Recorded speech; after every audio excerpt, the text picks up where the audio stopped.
Thanks for tuning in. You're listening to the Embrace Mental Health podcast, where we embrace a not-so-clinical approach to conversations surrounding all things mental health.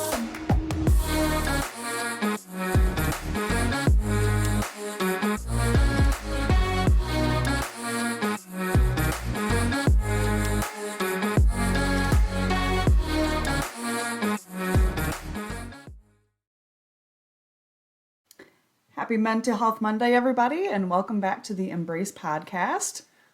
Today we've got Autumn with us, and me, Kelsey. And let's see, to start off with our question for today. So Autumn and I, we met because we both worked at the front desk together at a church. And very quickly, we kind of figured out a couple things about each other. Number one, we are both emo kids. Yeah, it was never a phase, Mom. It was never a phase. And I definitely learned immediately, like, Autumn has impeccable taste in music. The highest compliment I could ever receive. That's my favorite compliment. We are both music junkies, I feel like. And yeah.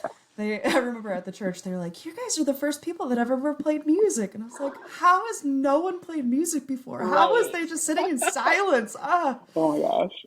And so Autumn would play some of her playlists, and I was like, I gotta follow her. Like, she's got good music. So, well, thank you. I appreciate it. So for our question today, what is your go-to stress relief or like mental health boosting song?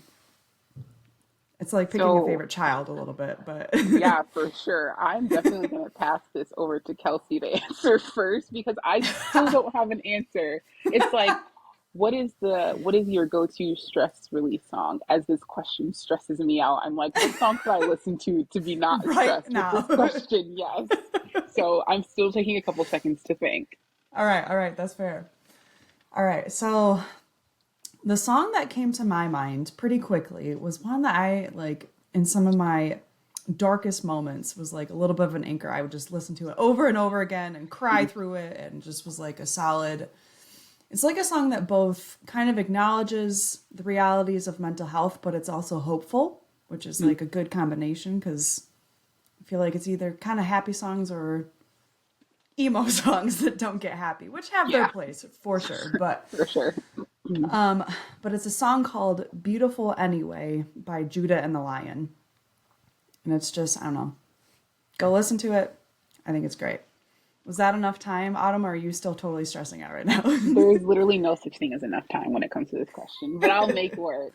Yeah, Judah and the Lion is absolutely amazing. So that's an excellent choice. 10 out of 10 recommend. I think for me, that is a good way that you thought about it. Like in my darkest times, like what was I listening to over and over again? I am a huge Machine Gun Kelly fan. I know a lot of people just don't like the fact that he really, really freely dips his toes, not even dips his toes, like full on dives into two very distinct genres. But I think he does it really, really well. And a lot of his music is so focused on, I mean, you can tell Machine Gun Kelly's going through it from his music. Yeah. It's like, oh, buddy, I know you're not okay, but like, I want to give you a hug so you would be. And there is a song called All Night Long where it's not about mental health or anything, but it's just about like his journey of becoming a star, like starting with the struggle and then going into like being who he is. And then the end of it, it's just this like really beautiful piano riff, and he's just talking and he's just telling the story of like how he's on his way to, I think, New York, and things didn't work out with someone he was supposed to sign with. So he ends up driving back home, and he ends up like essentially getting in like a horrible car crash, and like he can't make this big meeting that he's supposed to. And the like long short of it is it ends up with him getting this call from Sean Combs, who's P. Diddy. And that is how his career took off. And it's just like, I literally get goosebumps just thinking about it, because it's just one of those songs where it's like it's not gonna, win a Grammy or anything. Like it's not like that. It's just a song where it tells a story of like you never know what could be waiting for you. And so I have the warm and fuzzies just thinking about that song because it's so good, and everyone should go check out Machine Gun Kelly's music because so much of it is about mental health, and he is just man, you can relate to his music if you struggle for sure. Yeah, yeah. I actually have a whole stress relief playlist on my phone, or I'm not on my phone. Well, I mean, it's on my phone, but it's on Yeah. Spotify. But it's just like, sometimes it's songs like the rest of it doesn't even matter, but sometimes it's just one line that's in it that's Yeah. like, oh, I got that line is what I need to hear today, kind of a thing. Yes, So, yeah, definitely. music is powerful. We're music Yes. junkies. Wesley would be in on that too. Like Wesley's definitely a music head and has a good taste in music as well. But yeah, That's so awesome. anyway. Wesley is here in spirit. Yes, he's here in spirit. He'll probably be mad that we asked this question without him, but Right, yeah. oh well. All right. So today's topic is called it's weeds and seeds, and a little.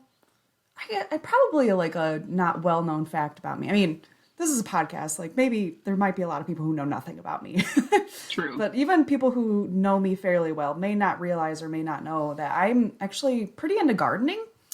Yeah, I didn't know that. Yeah. But my dad grew up on a farm. My grandparents on my mom's side were both pretty avid gardeners, so I guess it was like inevitable to kind of be born with some green thumbs, which is helpful because it's like I don't feel like it's a traceable thing, but you either got it or you don't sometimes. Yes. And so Yeah. I feel very lucky that for some reason I'm pretty good with plants for the most part. So another fact about me is that even though I really, I'm into gardening, I absolutely hate weeding. Like, hate it. It's probably top 5 least favorite activities. I don't know. But I have this like weird relationship with not everything that I hate, but especially I think weeding and running. Both of those things I am actively miserable while I'm doing them, but something about it like opens up my mind to like life lessons. Yeah. But so this concept of weeds and seeds was something that just kind of came to me as I was sitting there weeding one day. And it's kind of just like a framework or just like a different perspective for kind of understanding mental health. And I feel like particularly like the mind side of it or the mental part of it. And the first thing that kind of occurred to me is that it takes absolutely zero effort whatsoever to grow weeds. Every single spring I come to my garden bed that I have not touched in 9 months. I have not done anything. And it does not matter because I come back and every single spring there is this luscious bed of weeds. Like Yeah. I did not have to try to grow them, but they just kind of pop up. And I realized that that's very similar to our minds in a lot of ways, that if you just have, like our minds are kind of like these empty beds of soil, kind of a thing. And if you do nothing, like weeds will pop up in your mind. And if you were to ask like, what are weeds in that kind of context, I would say weeds generally are what people might refer to as like cognitive distortions or negative self-talk or mistaken beliefs or some of those thoughts that pop up that generally I feel like fall into the category of they're either not true or they're not helpful. And the reality is like you don't really have to try in order for those things to pop up in your head. Now, sometimes they do get planted. One of the ways, I think sometimes, people always get so mad when they realize, oh crap, my next door neighbor has like all these dandelions. And that sucks because even though it's not my yard, because they have let their weeds go rampant, my yard is going to be a lot more likely. I'm going to have a lot more dandelions to have to deal with. And so I think sometimes weeds get planted in our lives as other people have not dealt with their own weeds. That's and really good. as, some of a response to that is, you might accidentally, if you don't deal with your own weeds, you might accidentally hurt some people around you Yeah. and plant some weeds in their lives, you know. Sometimes I think, you know, we may not intentionally plant our own weeds, but I think sometimes too, our weeds can be decisions that we make as well, or, you know, as those mistaken beliefs or those cognitive distortions or whatever you want to call them, or however they manifest in your life. Sometimes, you know, as they continue to grow up, they turn into like unhelpful actions in your life, or, you know, even things like excessive worry or low self-esteem or difficulty holding a job because you keep screaming at your boss, or like, you know, like just different ways that some of those thoughts can start to turn into actions, or, you know, just little decisions that end up bringing up these things in your life, you know, kind of a thing. And like I said, a lot of times you don't really know where the weeds come from. They just kind of pop up. It's not hard to develop negative thought patterns. It's very easy. You don't have to try. I don't have negative thought patterns because I'm like, I really would like to think negatively. Like it just happens naturally sometimes. So I think another piece of it too is when you're thinking of, okay, how do I get rid of the weeds? When you think about gardening, like any gardener will tell you, it's pointless to chop off a weed at the surface. You have to dig it out by the roots. And not like a lot of times, if you chop it off at the surface, it comes back even stronger. And so unless you can really dig into it and pull it out by the roots, like it's hard to get rid of a weed, you know? And I think, you know, I saw a lot of ways that had played out in my life as well, where a lot of how my approach was to my mental health was, okay, I've got to chop it off at the surface. I've got to manage my symptoms. I've got to just stop feeling this way or stop thinking this, or, you know, kind of a thing, rather than taking the time to trace it down to, okay, what is this rooted in? Where does this come from? And, you know, one of the biggest questions that I asked myself to try and find some of the roots to some of my weeds, a lot of that would be, why am I feeling this way? Or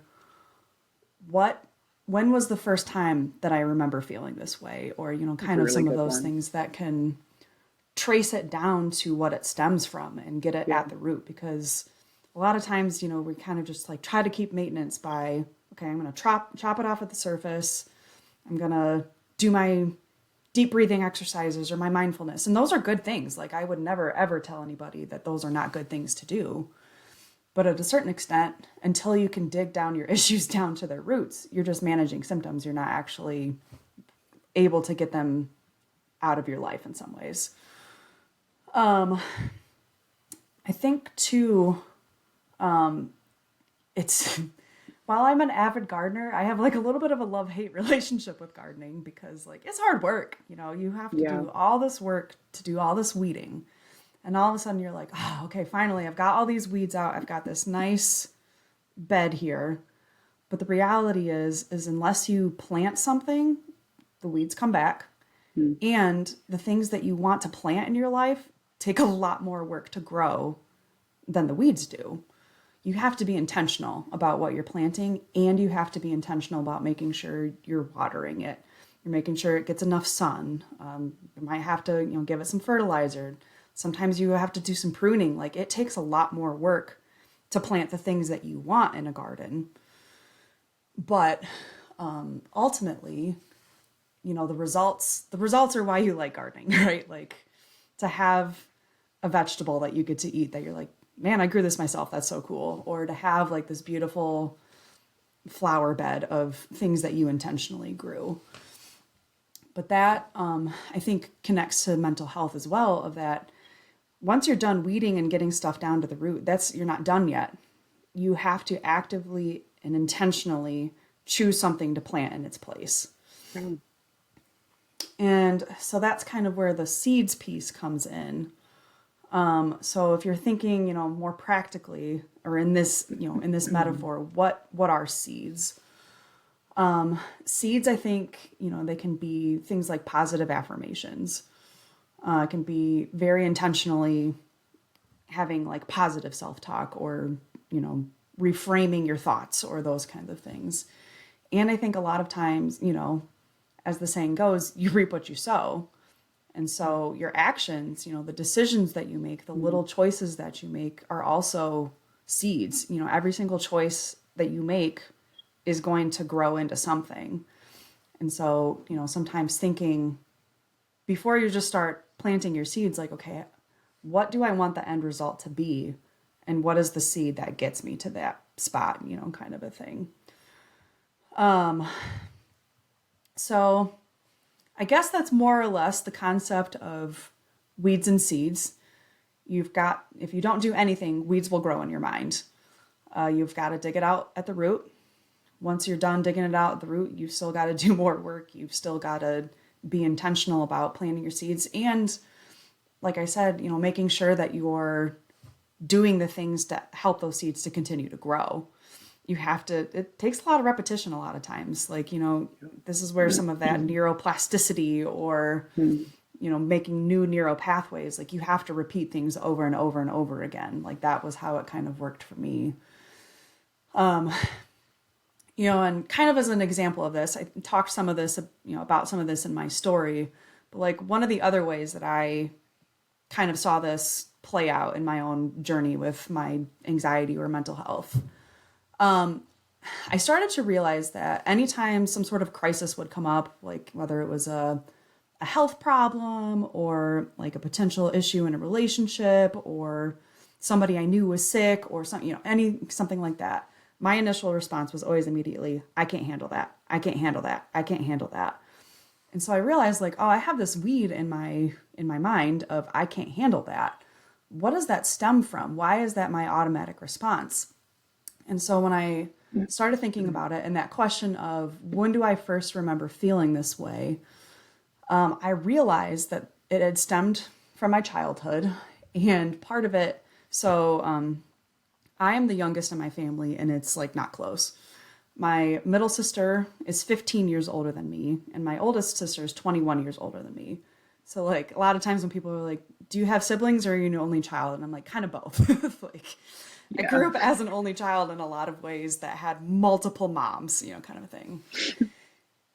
But anyway, there was some stuff that was kind of happening with my family when I was probably about third, fourth grade. And the general kind of idea around it was, well, we can't really tell Kelsey about that because she can't handle it. And the reality was, like, in that moment, it was true. Like, I was a child. I couldn't really understand what was going on. It was bigger than what I could really deal with on my own. I did need some protecting as a child. But I had that message that was put in my mind of, you can't handle this. And so, growing up and then realizing I still had that message and understanding where it came from, I could kind of be like, okay, that was true then, but I've grown up now. Like I can handle things. I'm not that child anymore. And so that helped kind of dig it down to the root and that helped me get it out. But then I also knew I needed to plant something in its place. And so every single time that thought popped up of I can't handle this, one of my affirmations that I have that's been one of the most important ones for me is I can absolutely handle hard things. And just having to repeat that to myself over and over and over again. And so now because that's been planted there, I do have a little bit more strength when something pops up. And I also know when that I can't handle this pops up, I say, oh, nope, that's the weed. We got to go back to what we've planted kind of a thing. Yeah. So yeah, I don't know. That's the general idea of weeds and seeds that I'll probably reference in multiple episodes, but this is just kind of the introductory kind of explanation of it. But No, that's so good. I was taking notes while you were talking because there's just a couple of things that you said that really struck me that I wanted to touch on too and would love to hear any like other thoughts that you have with it. When you were just now talking about like that thing that you learned as a child of I can't handle this. I feel like, and how that was true for you, you know, at the time. I feel like there are so many weeds that we have that are rooted in things that once served us well, and we just so happen to carry them into adulthood.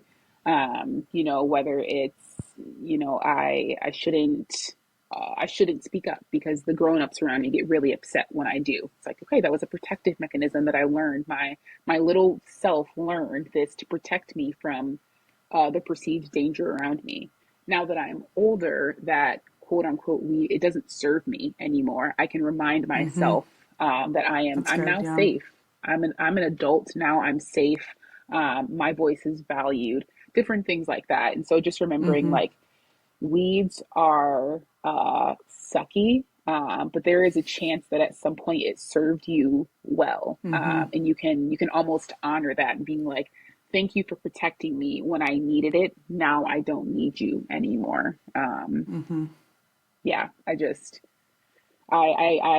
really that really struck me when you were talking about what you were talking about. Um, Yeah. Something else is just like when it comes to like weeding is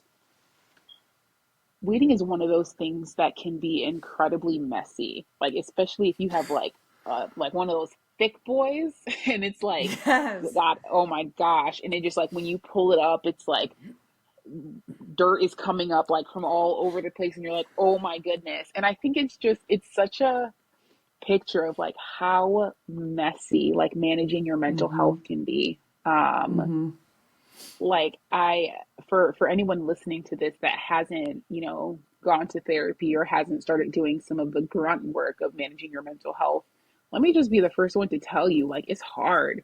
You like random stuff starts coming up, and when it starts coming up, all of this junk just comes up with it, and it's super messy.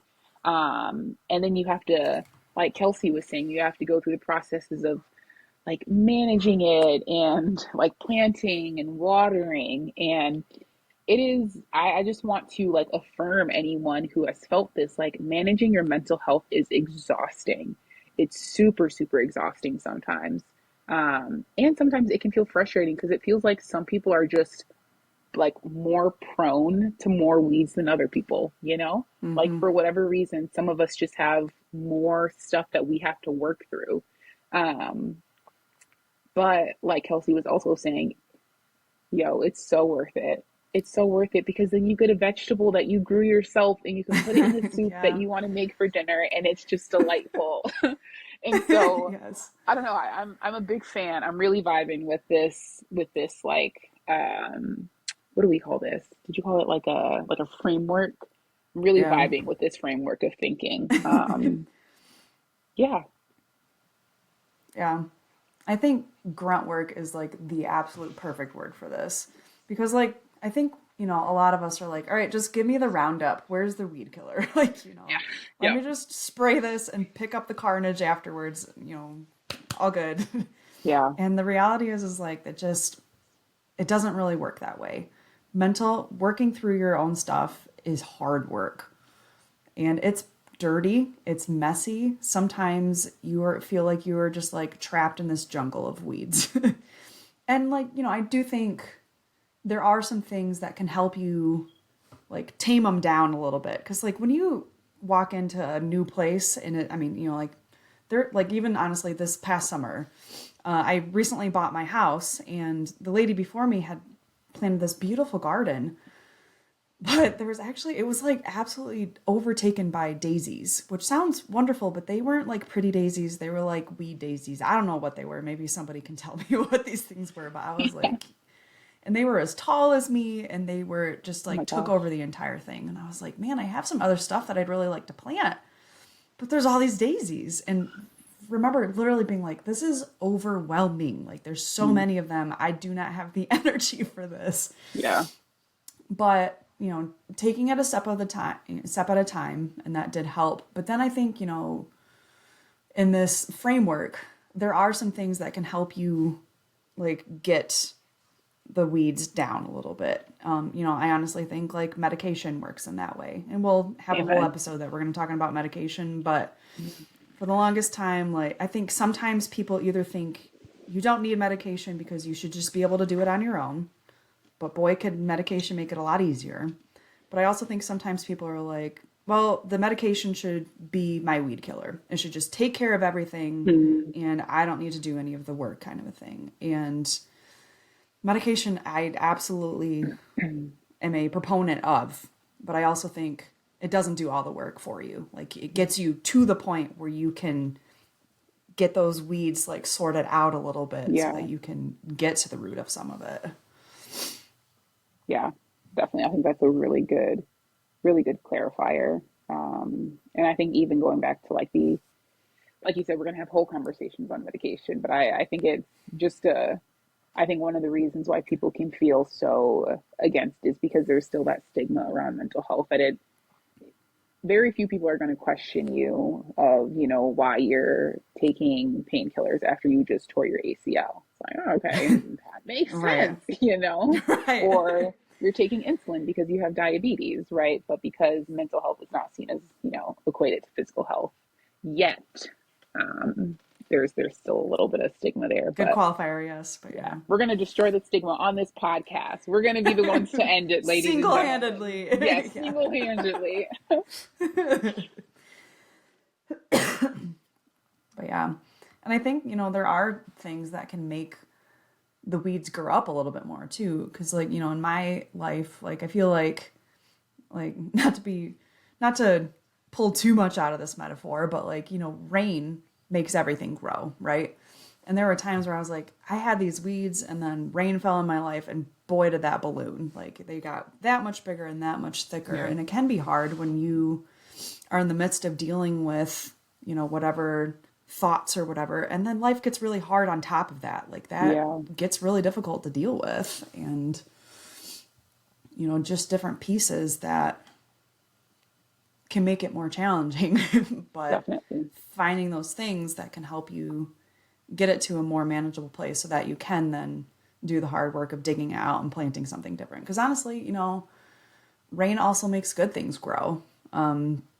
There's times where, there's been times since I've kind of turned a corner on some of my weeds and have some new things in place where I feel when I go through something hard and I'm like, wow, I handled that so much better this time.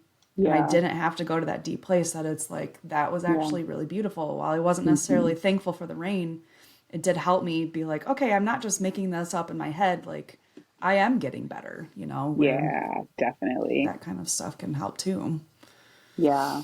Yeah, and I feel like something else that can largely contribute to either like the growth of the weeds or the growth of, you know, the good things that you're trying to plant, is the people that you surround yourself with, honestly. Like you were saying at the very beginning, other people don't deal with their weeds and it'll brush right over into your garden.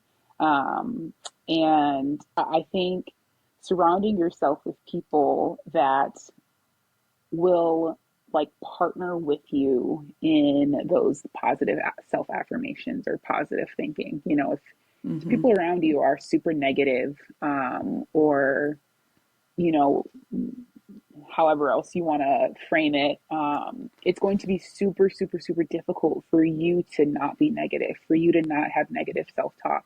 So surrounding yourself with people that not are happy robots, you know, but that are Yeah. they are authentic and they are equally self-aware, trying to work through their weeds. That's a good, that's a word. Yeah. That's good. Um, I touched on this a little bit earlier, but I think I don't know. I think maybe because this is something that I struggle with, I want to like re-emphasize it. Um, like I said, there are some people that for whatever reasons, just seem like they have more weeds that they have to work through compared to other people.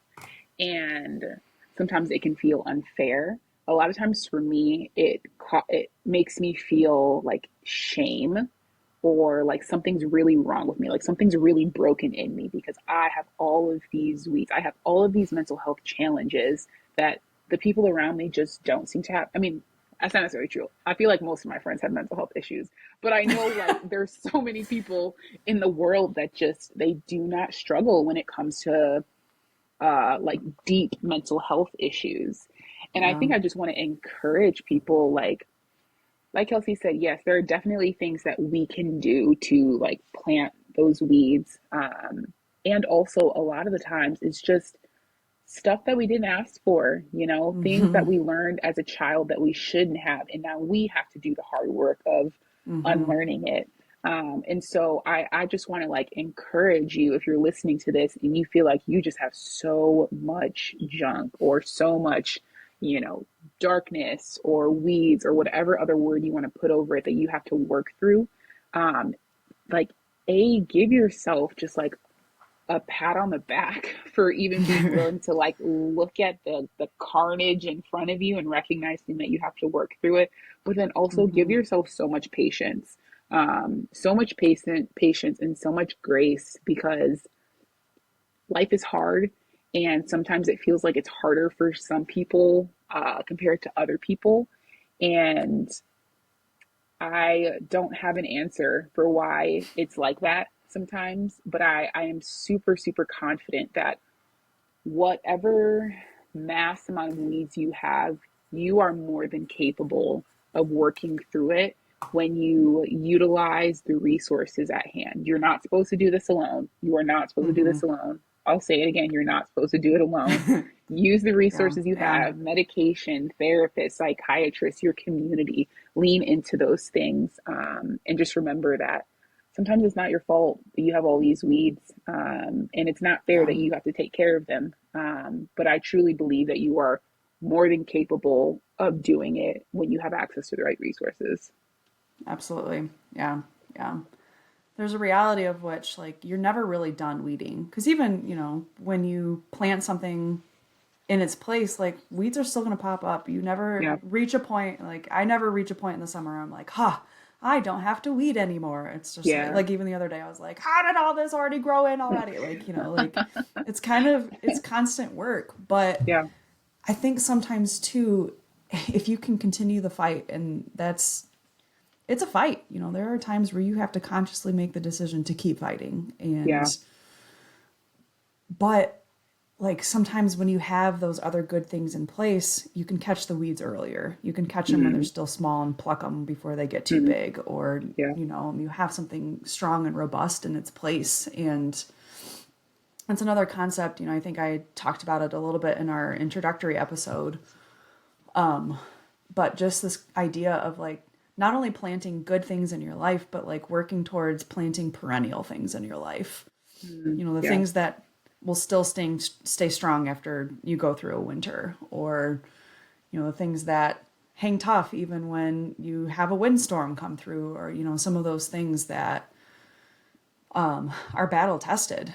yeah, And it feels impossible sometimes, but like I can say as a testament in my life, I've seen some of those things, and it's a rewarding feeling. Like having your own vegetable, it's rewarding to be like, okay, I put in the work and it's definitely. working. Like I Yeah, have gotten yeah, stronger. And there were absolutely days where I never thought I would reach that point where I said, yeah, my life is only definitely. weeds and it's only ever going to be weeds. I can't get to the Yeah, roots because they're too thick. But, mm, for those of you who are still in the thick of it, like I want to encourage you that you can get there. And it's hard work, and it does not happen quickly. Like it is not yeah, just you snap your fingers, the weeds are gone. I figured out all my problems and they'll never come back. Like it's just unfortunately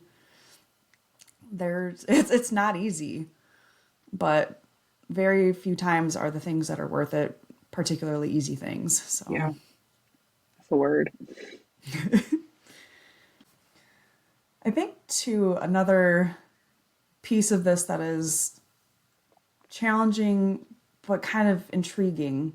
I have my sister is also a mental health counselor. She's works at a school as a school counselor, and then also works for a counseling clinic kind of a thing. And we kind of discussed this framework, and she was like, "Yeah, I really like that." And then she was like, "But sometimes like I don't even know how to help my clients get to their weeds because like they keep making these choices that keep like Mm, making more and more." And I do think there are certain points where our choices are our habits. And breaking habits is hard, but I think sometimes it takes that hard work of what habits do I have that are just, they're not serving me, they're not helping Yeah, me, they're just adding more weeds on top of things. And a lot of times when you trace your habits down, you find a root there too yeah, of, okay, I do this because this is a self-protection mechanism, kind of thing that I absolutely. learned as a child, and it doesn't serve me anymore. So I need to like consciously work towards building new habits. And again, that is not easy work. Like new habits and changing your choices are not easy things to do, but I think it also takes a little bit of self-reflection. I don't know. Self-reflection I feel like has been one of the most useful tools for me. And I'm Yeah. a big old thinker, which is part of my problem. I can't stop thinking. but but like constantly asking myself the tough questions of, okay, what habits do I have? Why am I acting this way? Where does this stem from? Some of that kind of stuff can help you when you understand a little bit better why you're making your choices. Sometimes it can be a little bit easier to change your choices Yeah. too. Yeah, most definitely. I think like one practical thing that I would leave, everyone that's listening to this, something that I want to leave you with that you can just try out for the week. Um, there are like, I feel like there are so many things that we can use to distract ourselves in life. And I think part of that is because silence can be very scary. But I think silence and, reflection, like you were talking about, it's like it's the beginning of the process Mm-hmm. of dealing with those weeds. And so I would encourage you to like, the next time that you find yourself inclined to turn on Netflix or scroll through TikTok or whatever else you use, playing video games, whatever else you use to distract yourself, to just like actively say, wait for just 10 minutes, put a little timer on 10 minutes. I'm not asking you to give up everything that you've ever loved. Just 10 minutes that you're not going to do that thing. Sit in silence and just intentionally keep bringing your mind, because it's going to try and go a billion different Mm-hmm. ways, especially if you are not used to doing this. Mm-hmm. Intentionally just ask yourself, like, how am I doing? What's going on? What are like, what's going on inside of my heart or inside of my mind? Mm-hmm. And that'll help you like start to grow in the skill of being self-aware, because being self-aware does not come naturally to a lot of people, and that's okay. Mm-hmm. But this is a good way to just kind of like start, push out some of that excess noise that we all have, and just take some time to listen to what your body or your nervous system is trying to tell you. Mm-hmm. Yeah, there's a kind of a reflective prayer that I will practice in my life sometimes. And, one of the questions in it is, what are some of the like predominant feelings and thoughts that you've been having recently, and how have you been reacting because of those things? And that's always interesting to me when I sit back and I think about like, man, I have been kind of grumpy lately, or like I've been Mm, kind of snippy or sensitive, or different things, and kind of figuring out, my reactions are stemming from a feeling or a frustration or a difficulty, yeah. and kind of even just that level of self-awareness of how am I responding to what I'm feeling too, and just some of that piece can be powerful and very interesting. Definitely. Yeah. So, our reflection question for this week, just something for you guys to chew on and kind of think about. So, for this week, we want you to try and identify just one weed in your mind that you want to work to get to the root of. Take some time, like I said, maybe using that 10-minute time that I suggested for specifically this, thinking about, okay, what is a weed in my life? And then thinking through like what is the root of that. And you can go back to the beginning of the episode when Kelsey was talking about some of the questions that you can ask yourself to try and figure out what the roots are. And then also asking yourself, like, what seeds do you want to start planting in its place? What do you want to grow in your life? What do you wanna cultivate? Um, yeah, I think that's a good way to just spend some time this week reflecting. Yeah. All right. Well, I think that's a wrap. Thank you for listening, and we will see you next week. Yeah, and for sure. And don't forget to follow us on Instagram at embrace.mental.health. And check out our Facebook page, facebook.com/embrace mental health NSC. Sweet. Have a good week, everybody. Bye.